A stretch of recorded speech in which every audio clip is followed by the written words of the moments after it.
Today we're in Acts chapter 17 as we unlock the Bible together, and we're going to look at the Apostle Paul, formerly known as Saul, in the city of Athens. But before we get there, let's take a look at the journey on his way to Athens. It says that Paul and Silas went to Berea, and they went into a Jewish synagogue there to share the message of Jesus. And it says that the people of Berea were more open-minded than those in the previous city. It says that they searched the scriptures, which would have meant the Old Testament to them, day after day to see if Paul and Silas were teaching the truth, and as a result, many of the Jews believed. I wanted to point this out because I think the Bereans are a great example to us, and really you are sort of following in their footsteps as you unlock the Bible, as you read the Bible and study it for yourself. That's a good thing. That's what the Bereans did, and they believed in Jesus as a result. So anyway, as you read further down, Paul ends up in Athens, and it says that he was deeply troubled by all the idols that he saw everywhere in the city. He went to the synagogue to reason with the Jews, and then he also spoke daily in the public square to all the people who happened to be there.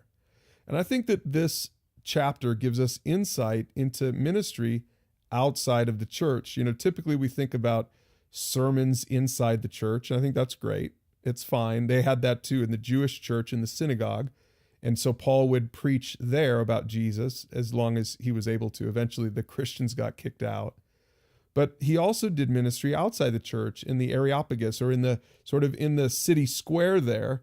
And he walked around in the public square trying to help the non-churchgoers, the Gentiles, the Romans, to understand Jesus also. And look at how he spoke to them about it. He said, "Men of Athens, I notice that you are very religious in every way. For as I was walking along, I saw all of your shrines, and one of your altars had this inscription on it, 'To an unknown God.'" And basically, Paul uses that as a jumping off point to share the gospel. He says, I'm going to explain to you who this God is. You don't know his name, but I do know his name. And it's really brilliant what he does.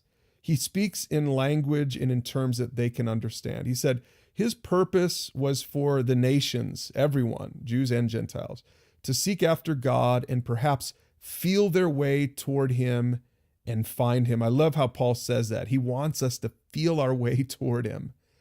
And notice how he speaks in a way that they can understand. I think this is really instructive, especially if you're a Christian, if you grew up in the Christian church.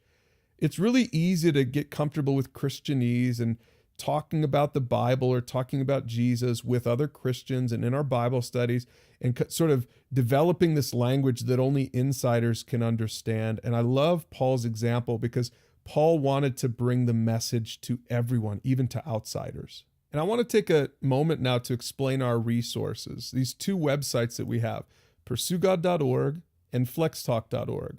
So Pursue God is for believers and for seekers and, for people who are interested in talking about Jesus, or at least open to the idea of a pursuit of God. So there are a lot of people who are probably in that category.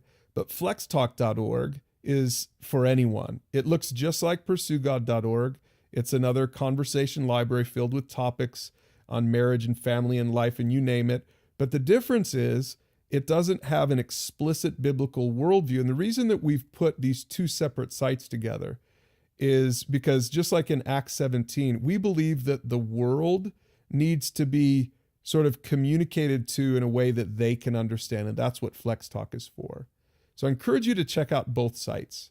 You've been using Pursue God, but check out Flex Talk and think about using it to help someone in your world who's far from God. That's what Paul did in Acts 17.